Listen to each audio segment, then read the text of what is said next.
Bismillahirrahmanirrahim. Assalamualaikum warahmatullahi wabarakatuh.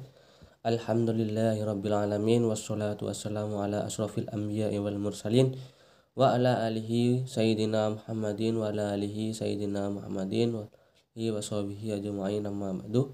Rabbi zidni ilma warzuqni fahma, amin amin ya rabbal alamin.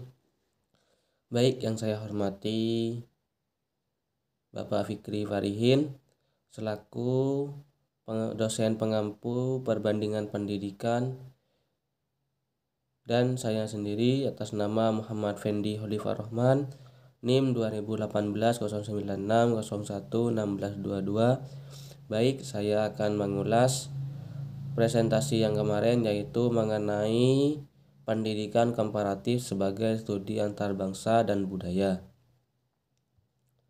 Secara natural, manusia selalu ingin hidup berkelompok. Pengelompokan kehidupan manusia menurut banyak kategori seperti jenis kelamin, adat istiadat atau etnis, ciri-ciri fisik atau ras, keimanan dan kepercayaan, serta pekerjaan. Berdasarkan aneka macam pengelompokan yang merupakan karakter dasar alamiah dan naluriah pada diri manusia di atas, maka membuka jalan pada terwujudnya suatu suku bangsa, kemudian berkembang menjadi kemampuan desa, kota bertembok, kerajaan, dan kekaisaran, serta pada akhirnya menjadi kesatuan bangsa. Bangsa diartikan sebagai pengelompokan masyarakat atas dasar kesamaan-kesamaan tertentu. Menurut Ben Anderson 1991, bangsa merupakan komunitas politik yang dibayangkan dalam wilayah yang jelas batasnya dan berdaulat. Sebuah bangsa dapat terwujud dan beraneka macam suku bangsa dan ras yang beragam, maupun satu bangsa yang atau ras bisa membentuk lebih dari bangsa yang berbeda.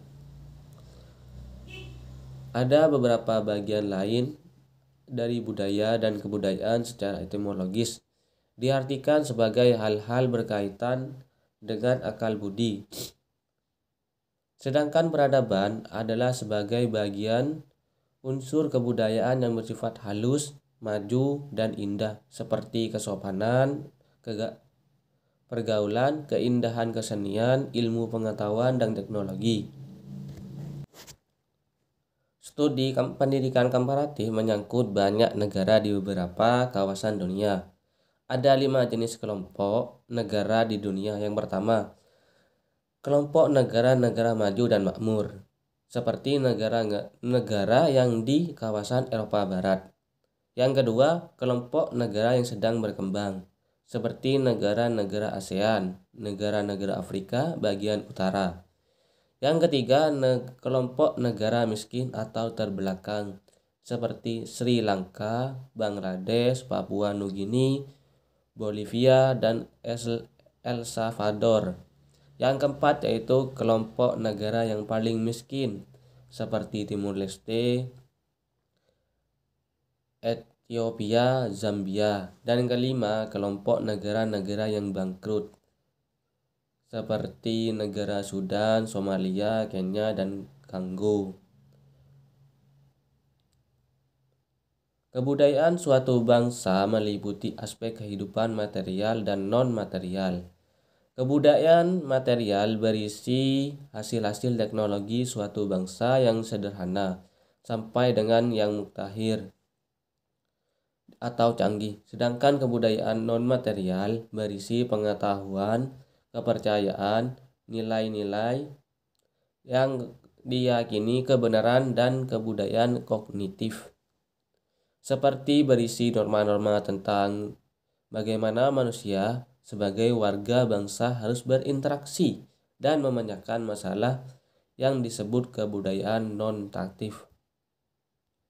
Pendidikan komparatif sebagai disiplin ilmu yang mempelajari aneka sistem pendidikan yang dipengaruhi oleh berbagai latar belakang, baik yang dalam satu bangsa maupun antar bangsa yang berbeda, maka pendidikan komparatif juga ikut mendorong kepada banyak pihak untuk melakukan kajian-kajian yang tidak hanya pada tataran penyelenggaraan sistem pendidikan, tetapi juga pada kajian aspek kehidupan di luar sistem pendidikan suatu bangsa. Studi pendidikan komparatif, kelompok negara terbanyak adalah di muka bumi adalah kelompok negara yang sedang berkembang. Secara teoritik, negara Indonesia sebagai negara berkembang direkomendasikan oleh para ahli harus belajar menyelesaikan masalah pendidikan kepada sesama negara-negara berkembang. Hal ini dikarenakan bila Indonesia belajar kepada sesama negara berkembang berarti telah menerapkan sebagian dari asas kesebandingan.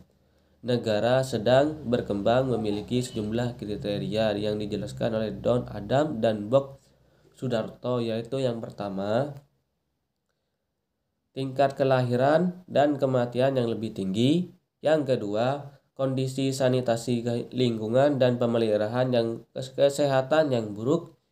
Yang ketiga, kondisi perumahan yang buruk. Yang keempat, banyak penduduk bekerja pada negara-negara lain. Baik, yang bisa saya sampaikan. Wabillahi taufiq wal hidayah. Assalamualaikum warahmatullahi wabarakatuh.